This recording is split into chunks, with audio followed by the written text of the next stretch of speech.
Okay, welcome everyone. And first I want to thank Emile Alakverda, the senior librarian here at Hudson Park Library, for facilitating this talk, as well as his staff.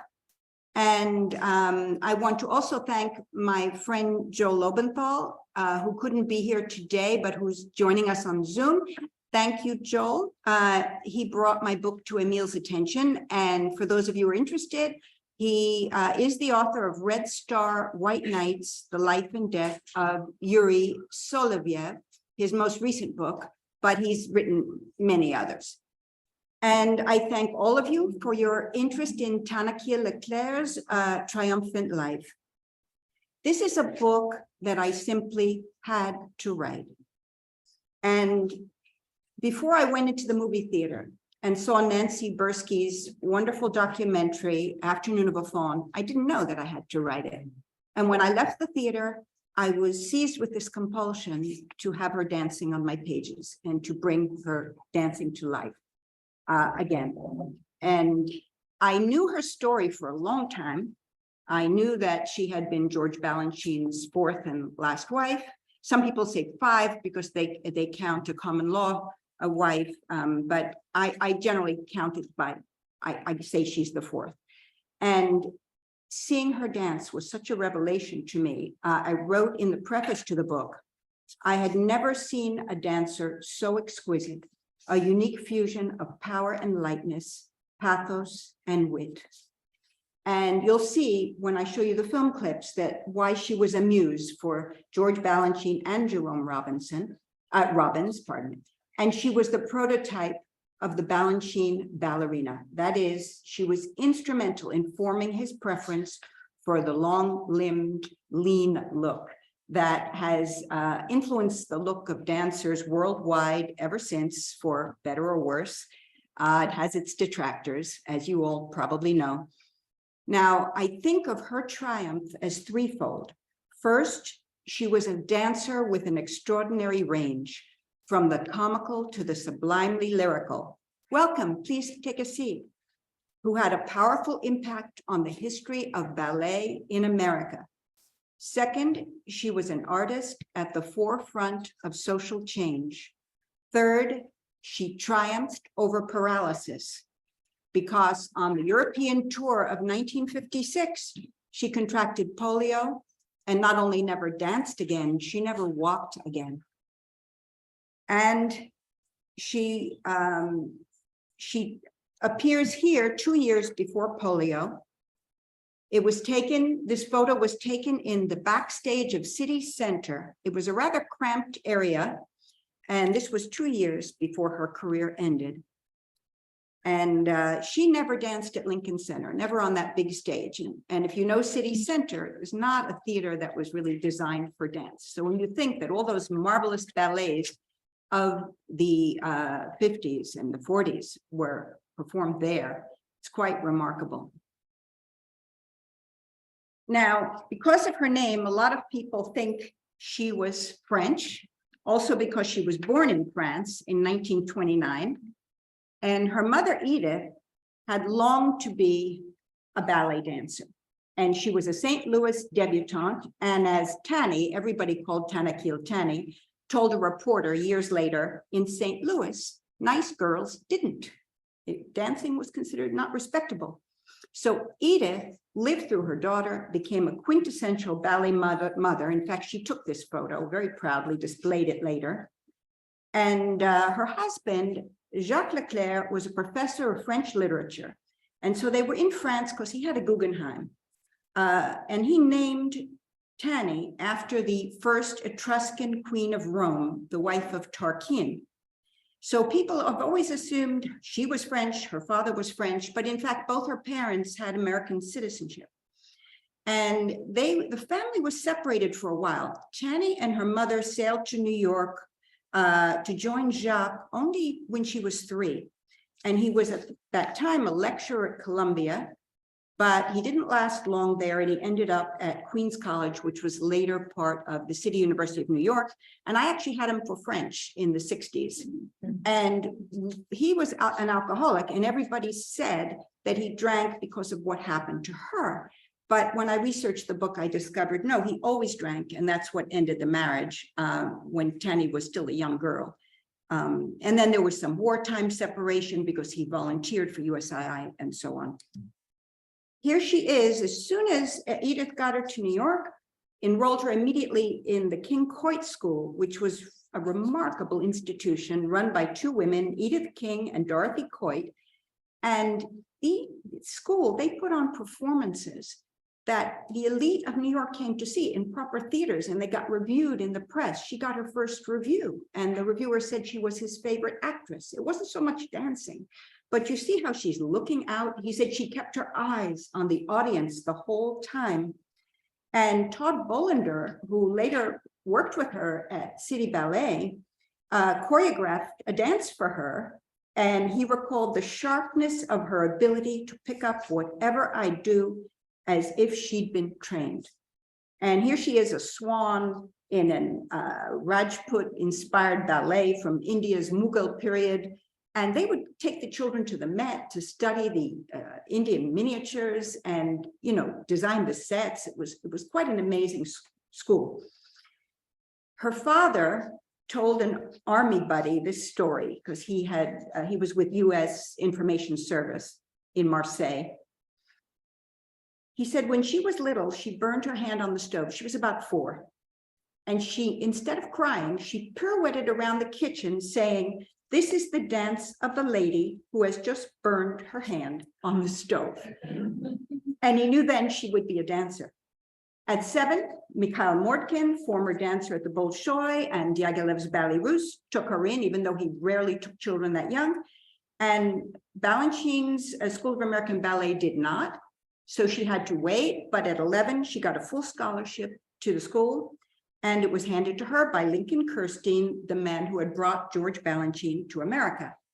And I'm jumping ahead to 18 years old, when she's a rising star of the first company they formed together, the Ballet Society, later New York City Ballet, not much later. And at 18, she won raves in Balanchine's Orpheus. She was the leader of the Bacchantes, the priestess followers of Dionysius. This was what they call a signature role, that is made expressly for her. And with those legs, they tore poor Orpheus, her friend Nicholas Magallanes, to bits. And they announced their arrival with these grands battements, the legs up, and that quickly descend. This was so far from the petit pas dancing of Balanchine's youth that this would have been considered vulgar in that tradition, with the crotch exposed like that. Now, she went off to study also at Catherine Dunham's school. And Catherine Dunham was a remarkable woman. I have no time to go on and on about her, but there are wonderful biographies. Balanchine knew and admired Dunham, had worked with her on Broadway. And as a teen, Tanny took up Afro-Caribbean dance there. So here is Dunham demonstrating a pelvic contraction. And I'm sure that LeClair learned that at the school because one of her dance partners, Francisco Moncion, from the Dominican Republic, said that in the role of a leader of the Bacchantes, she had never been surpassed. He said she was one of our gamest dancers. She had contractions of the torso that were straight out of modern dance. And I'm quoting some lines from my book. Now, this, I believe, was a love letter to her from Balanchine that she didn't read at the time. She was only 19, but he was clearly infatuated with her because this ballet was centered around her. The Triumph of Bacchus and Ariadne was based on a Renaissance poem. It's a lost ballet, probably because it was such an enormous production. It involved a choir and 1 million people on stage. It was very elaborate. It was a carnivalesque celebration of the goddess Ariadne's rescue by the god Bacchus after she was deserted by Theseus. And this photo by Irving Penn, the Irving Penn, appeared in Vogue. MoMA displayed the set designs, and critics were not adulatory at all. They thought the ballet was too full of pageantry, though Balanchine's dance of the nymphs and satyrs was highly praised. Nevertheless, It was a big triumph for Tanaquil LeClair. She became a principal dancer at 19, which was a huge honor. And at the time, of course, he was married to Tall Chief, but obviously she was much on Balanchine's mind. And there you see Balanchine on the floor. She's like at the apex of this triangle. He's to her right, well, actually her left, our right. And on the other side of her, you see the composer, Rieti, and Corrado Cagli, the set costume designer. And here she is in the ballet with Nicholas Magallanes, who was a frequent partner, and a Mexican-born dancer with magnetic good looks. And Jacques d'Amboise, who later partnered her, was only 14 then, and he was at the School of American Ballet, and he watched her dance from the audience. He told me that he was transfixed by her luminous performance. She was so light, she waved like a blade of grass. That's a quote from Jacques, who we miss. Yes. He died last year. Now, people have said that ballet is too much a white art form, and that's how it began. But many people don't realize there was more diversity in the company in the 40s and 50s than some people realize. There was far more diversity, though, in the School of American Ballet. His then wife, Balanchine's wife, Maria Tolchief, was half Native American, and she was the star ballerina of the company. Magallanes, as I mentioned, was from Mexico, and Monsión, who was mixed race, was from the Dominican Republic. But they were not that diverse. Arthur Mitchell was the only Black dancer they had for a long time, until later. Now, the school was a little bit more diverse. Betty Nichols was a friend of LeClair's from the School of American Ballet. She did dance in some Ballet Society productions, though she never joined the company. And she was making a summer tour of Europe, and one of the dancers dropped out, and Tanny asked if she could take her place, and they had a wonderful time traveling through Europe. And I know something about this trip because Joel Lobenthal did interview Betty when she came to New York in '83 for a 50th anniversary celebration of the school. And so that whole chapter is based on her memories and some letters Tanny wrote to friends. Now, she was tempted to stay in Europe. She hadn't been there since she was 3, and she had offers. People wanted her, but it was a mixed bag for her because she thought that the dancers just couldn't compare to what they were doing in Balanchine's company. So there was that inner pull. And then there was external pressure because her mother said, you have to come home. You're the great hope of the school. So finally, she gave up. But I do have a list of pros and cons that she wrote in the book, where she was really weighing her options. And her friend Betty said, Tanny cried. She wanted to stay so badly. Betty decided to stay and had offers to dance in Europe and remained there. Married a Swiss man and remained in Europe. Now, the decision that LeClair made had major consequences for the history of American ballet, because without her, Jerome Robbins might never have joined Balanchine at the City Ballet. He saw her dance in Symphony in C. He was so moved, he wrote a letter to Balanchine saying, I'll come, I'll do anything. He would choreograph, he would dance, whatever Balanchine needed. And Balanchine said, come. And Balanchine made this dance for them, a comical dance between a tall ballerina and a short man in constantly frustrated pursuit of her. And they were a big hit. They were both a wonderful comical spirit, great rapport. They were great friends. Some people in the company thought they were in love and thought, you know, they were a couple. I don't know, I just heard some feedback. Don't know what that was. And their friendship was, with some hiccups, endured all their lives. And he had just had a big hit. He was with American Ballet Theater, and Fancy Free in 1944 was his big hit. And nevertheless, he came, and I think it was a very wise decision on his part, actually. And he did a lot of wonderful ballets at the City Ballet. And the reviewer, Lillian Moore, wrote of Tanny, she proved it was possible to be simultaneously beautiful and funny. Now, from Jerry, as she called him, she picked up an interest in photography, and she was developing her own pictures and even had an exhibit in a library. Here you see she's pulling out from the developer a print of Jerry himself.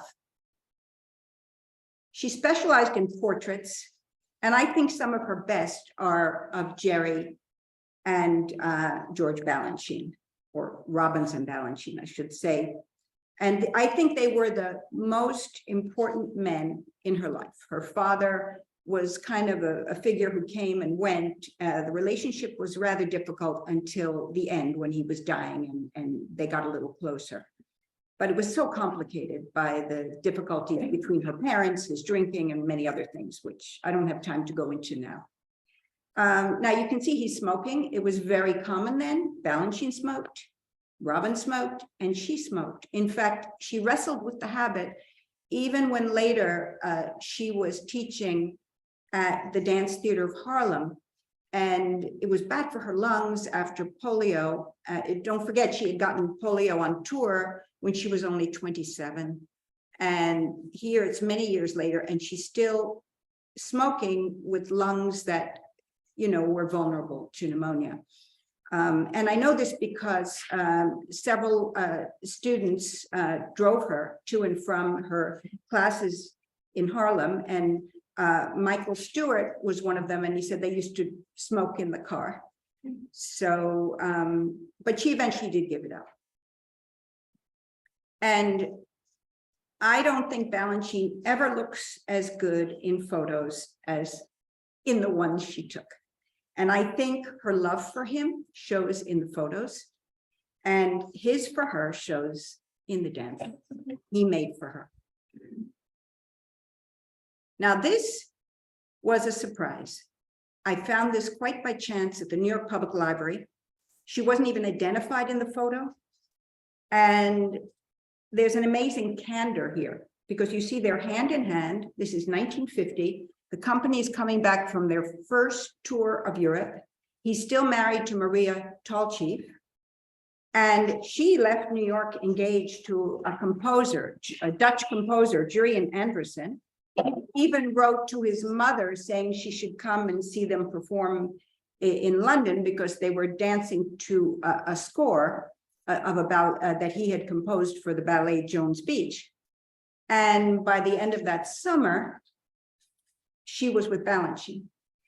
And I was just amazed when I saw this picture. Not only that, she was rooming with Maria Tallchief on the tour. So in 1951, she was not yet married to Balanchine, because Maria Tallchief was Catholic and they had to wait for the annulment. But Balanchine had made this signature dance for her, La Valse, and it was really one of her two favorite roles. The music was by Ravel, and he had wrote in his notes on the piece, which was composed just after World War I, we are dancing on the edge of a volcano. And he was commenting on the situation in Europe, of course. Here she is, a young girl at a ball, dancing as often she did with Magallanes. And this is just a brief quote from my text. The couple performs a hesitant, fractured waltz. He swirls her around to music that sounds uplifting yet broken, holding together even as it falls apart. They cross arms in one way, then discover new ways to link limbs, as if practicing a mysterious rite while simultaneously inventing it. How to move through a world where the old rules no longer apply. And she encounters a sinister figure. This is Monsian, who I mentioned before, who literally dances her to death. In this, and this is a quote from the book. In the silent black and white films with added music that show parts of her performance, she throws her head back and with quick, deliberate gestures thrusts her right hand, then the left, into the gloves death holds out for her. She recalled in an interview, "I had my way of doing it, almost as if you welcome death." After polio, Balanchine felt guilty about casting her in this role, as well as in a 1946 March of Dimes benefit performance, where she appeared in a wheelchair as a polio victim who rises to dance after being showered with coins. He was deeply superstitious, but oddly enough, he didn't feel guilty about not insisting she take the vaccine, because the vaccine was available in 1956. It had initially been given just to children and then to adults, but there had been some bad publicity about bad batches and people getting paralyzed. So we're all familiar with vaccine phobia. We've seen it in our own era. And she also got very sick from vaccines, and the plane rides then, they were 19 hours and you had to stop for refueling. And she was really afraid of being sick on the plane. She told Jacques d'Amboise, "I'll be miserable on the plane. I'll be even more miserable if I get a shot. I'll get it when we come back." And terrible, probably the worst mistake she ever made. Anyway, now this is quite an amazing shot. This reminds me of one of Anthony Tudor's psychological ballets. And she had appeared in his revival of Lilac Garden as the other woman, the woman in his past, a man about to get married to someone else. Now here she is in her costume from La Valse. And you see, they were, I don't know if they were deliberately posed this way, but Balanchine's back is to Maria Tolchief, and who was still his wife then. But this is just the night before he, as you see from the text there, where he announced that he was divorcing Tolchief and was going to marry LeClair. And you see Jerome Robbins all the way at the top. Do you see him? Sort of at the very upper limit of the picture, as far from everybody as possible. He had wanted to marry her himself. And she had written him a letter saying that, you know, she was in love with George. And nevertheless, he gave her a wonderful wedding present, one of her favorite ballets, a signature role, Afternoon of a Faun. Here she is with Moncion, who was her first partner. Jacques d'Amboise had been Robbins' first choice, but he was reluctant to do it because Robbins had a way of trying out all different dancers, and you never knew until the last minute if you're going to be chosen. And he was so disgusted, he just wasn't cooperative. But he did it from 55 on, and then he regretted not doing it earlier. And of course, this was inspired by the Nijinsky ballet of 1912 that had created such a scandal in Paris. And Robbins changed it. Rather than a nymph, a lusty faun chasing the nymphs, he made it young students rehearsing in the studio, kind of unaware of the sexual implications of their contact. And he agonized over where to put the mirror of the dance studio, and finally decided to make us, the audience, the mirror, which was a brilliant choice. And there's no filmed record of her dancing with Moncion. There's only this grainy video shot in Montreal in 1955 with Jacques d'Amboise. He was only 21 and she was 26 then. So this is just a year, possibly even, yeah, about a year before she got polio at 27.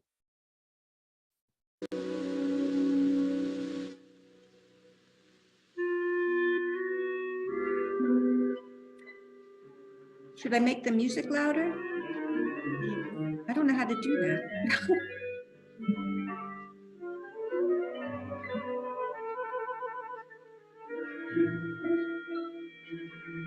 Not going up.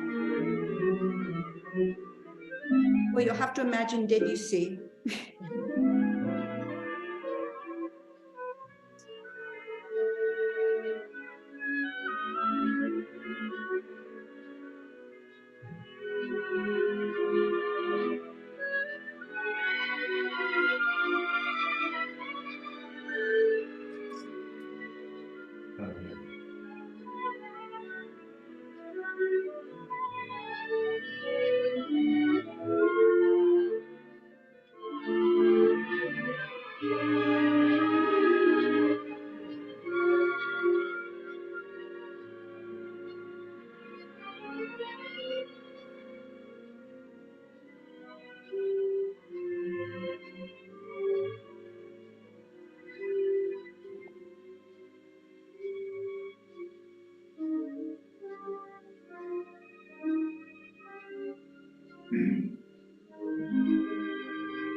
Robbins had told her to move as if the air is thick as honey, and I think you saw that. He also referred to her terrific sexuality underneath in her motions. Now, this photo was taken by Carolyn George, who was later Jacques d'Amboise' wife, and he helped me identify this. It's a refueling stop in Labrador, and in 1953, and he's certain they were coming home because they all looked so exhausted from the tour, and because they're carrying presents to give to people. And he thought possibly that birdcage was for Nicky Magallanes, because he was an ornithologist. He had birds. Maria Tolchief's teacher, Madame Nijinsky, the sister of Nijinsky, had told her, when you sleep, you must sleep like a dancer. When you stand and wait for the bus, you must wait for the bus like a dancer. And when I saw this photo, I thought, I have to use that quote. It goes so beautifully with this photo. And this is another signature role that Balanchine made for her, Dewdrop in the Nutcracker. It does not exist in the Petit Pas original. And this one ballet kept New York City Ballet afloat for decades. They were always in the red. They never had enough money until the Nutcracker. And it's still, there's Nutcracker season, and it's still a mainstay of the company. I'll just read a little bit from the book about the costume by Balanchine's favorite designer, Karinska. Karinska designed an exquisite costume for her, a form-fitted bodice, a jeweled crown, and a daring wisp of a tutu, so tiny that it was modified for successors who didn't feel that they could match her silhouette.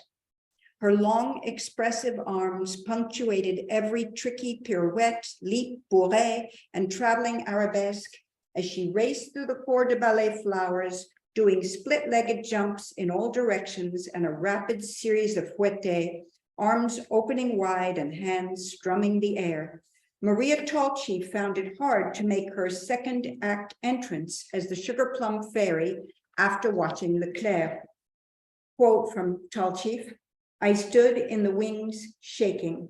I felt I couldn't go on right. I couldn't go on right after the tremendous success of her Dewdrop on opening night. There she is in costume for another ballet Balanchine made for her, Western Symphony. This is, or another role Balanchine made for her. She's a dance hall girl, and this is a very kitschy hoedown of a ballet. It's fusing classical steps and Western folk dance. I'm going to show you a little clip of it soon. And her partner was Jacques d'Amboise. He was 20 years old then. Now, Jacques had to go to Hollywood. He made a film, Seven Brides for Seven Brothers. He made other films. And Arthur Mitchell joined the company then. He was 22 and he replaced Jacques. And this was 1950s. And when two mothers of two girls in the corps complained to Balanchine about their daughters dancing with a black man, Balanchine fired the two girls. Decades later, Mitchell recalled partnering Tanny the first time at City Center. This is in New York City in November 8th, 1955, a year after Brown versus Board of Education. I'm just going to read a little bit. This is a quote from Arthur Mitchell. When I stepped onto the stage, some guy right behind the conductor cried out, "Oh my God, they got a..." Mitchell's laugh swallowed the offensive word before he concluded, and the place went crazy. The audience was catcalling, "Give him a chance." The pair didn't miss a beat of their saucy dance. Now they were more than dance partners and friends. They were allies against bigotry. This is another quote from Arthur Mitchell. Most people in the arts really, Mitchell said, whatever our problems are, we do love each other. And particularly with dancers, because when you dance, you're so close with the individual that camaraderie is there. LeClair and Mitchell got a standing ovation. Now the tour of 56, which the dancers later referred to as the tour from hell, one of the early stops was Venice. And here you see Balanchine in the middle with Tanaquil and her mother Edith, who went on tour with them everywhere. And there was, to the point where there was a funny story, there was a mix-up at a hotel where they assumed that Balanchine and Edith LeClair were going to share a room, and they gave Tanaquil the single. Now, she was very thin on that tour. The marriage was strained. He was always infatuated with younger ballerinas, and his marriages usually lasted only about 4 years. And they had been together quite a long time, because from 1950 now until 1956, only married 4 years. And there's some evidence that she possibly had a brief affair with Jerome Robbins the summer before the tour, because she was writing to him every day. But the only evidence is really in some things in the letters. I don't make too much of that in my book, but there is something there. And her marriage to Balanchine was strained, though she's the only one. Well, she's not really showing it, except she's very thin. He was obsessed with her best friend, Diana Adams, another dancer at the time. You see, just before they got to Paris, this is in Brussels, backstage. This is a photo by Magellanes. And she was under a lot of strain because Maria Tallchief, by then married again, was pregnant and was in danger of miscarriage and had to be on a rest period, according to her doctors. So all the principal ballerinas had to make up her roles. And she hated doing Swan Lake. LeClair used to throw up before she had to do it. Balanchine said he knew it was on the schedule for her because she'd start throwing up before the performance. And yet, Richard Rapp, who was a soloist in the company, said he saw her Swan Lake in Brussels and he thought it was the greatest he'd ever seen. And I'm just going to read you a little quote from her, from an article in a magazine a few years before this. She said, "Every once in a while you ask yourself, is it worth going through all this, the work, the practice, having no other life but this? And of course the answer is no. Then one night you give a nice performance, you come close to what you want to be, and you feel so wonderful. And you know then that of course it is worth it." Now I'm going to show you briefly the credits for Rondo, which is the fourth part of Western Symphony. And you're not going to hear, I added the composer to the credits. He wrote "O Dem Golden Slippers." You won't quite hear that in this little minute clip I'm going to share with you, but it informed the whole Rondo.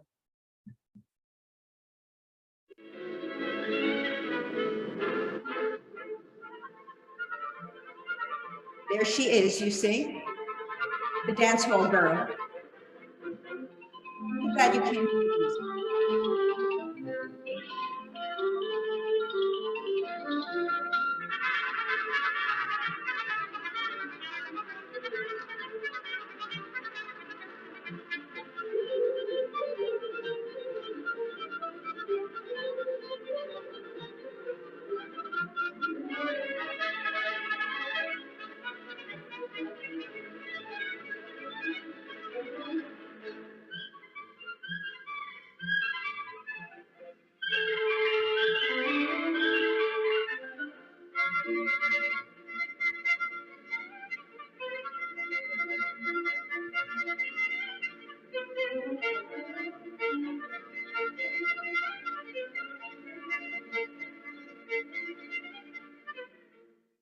That was a few weeks before polio.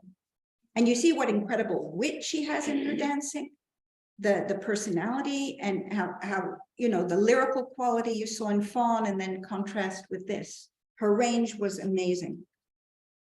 A critic raved about her hat, saying it alone was worth the price of admission. There are no photos of her in Copenhagen, where she was hospitalized in late October 56, and she was there until March of 57. She almost died, was in an iron lung.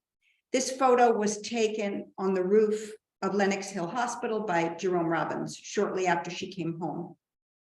She had multiple problems, not just the paralysis. There were digestive, respiratory, psychological, and sexual problems. More than 40 years later, she admitted that for 10 years, she had contemplated suicide. Her mother and Balanchine took her to Warm Spring, Georgia, for hoping they could rehabilitate her there, because that's where Franklin Roosevelt had gone when he had polio. He had gone to the Springs and then founded the center there.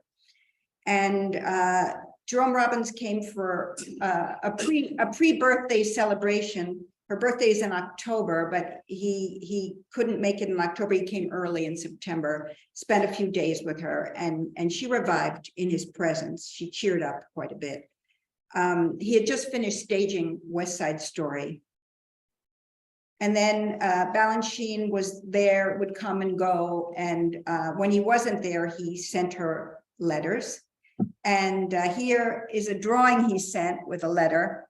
It says, "Home sweet home." He's the little mouse serving his beautiful pussycat and in a garden. And at their country house, which was in Weston, Connecticut, and telling her he was getting everything ready for her. He had reconstructed the rooms in the apartments so that, you know, it could accommodate her wheelchair. He wrote very few letters to anyone. So people have the impression, or some people got the impression, especially in the film, because a lot of the soundtrack of the film are the letters between her and Robbins, that Robbins was the love of her life. I don't agree, but it's true that Robbins saved everything, not only her letters, but both sides of the correspondence. So there's a lot of material there. Now, Balanchine was more devoted to her than any of his other wives because of what had happened. And it was a struggle for him, because he was infatuated with this ballerina, as I mentioned, Diana Adams. And his struggle is shown in this ballet he created for Mitchell and Adams. And he used in it exercises that he developed for Tanaquil LeClair, hoping to restore her muscle. He would put her feet on his and walk around, trying to get her to move. And he told Arthur Mitchell that he should manipulate Diana's feet and legs as if dancing with a doll, to think of his partner as a doll. Now, this ballet, Agon, the word Agon means struggle, and it became part of a societal struggle too, because when they toured the South, this is a quote from Jacques d'Amboise, a stagehand wouldn't open the curtain because there was a black guy on stage. The lighting designer had to do it. Another stagehand refused to shine a spotlight on Mitchell. Balanchine calmly said, just make light brighter and don't worry. He asked his own stage manager, Ronald Bates, to open the curtain. I hope Governor Faubus is watching, Balanchine said to Mitchell backstage. Faubus was the governor of Arkansas and a segregationist. Now, they appeared in a photo display by Gordon Parks for Life magazine. She took up embroideries to strengthen her fingers. Balanchine is behind a bar that he had built himself. And he trained their cat to leap. And she wrote an amusing picture book about this cat who had been trained by the great Balanchine. And that's her. You see the signature of the cat at the bottom, that's her. And the book was called Morka, the Autobiography of a Cat. And then she wrote another book, the Ballet Cookbook. She was collecting recipes from dancers, friends in the dance world. And this is not a photo she took, though there are many of her photos in that book. It's about as close to autobiography as she ever got. Anyway, she described Allegra Kent. This is photographed by Allegra's husband, Bert Stern.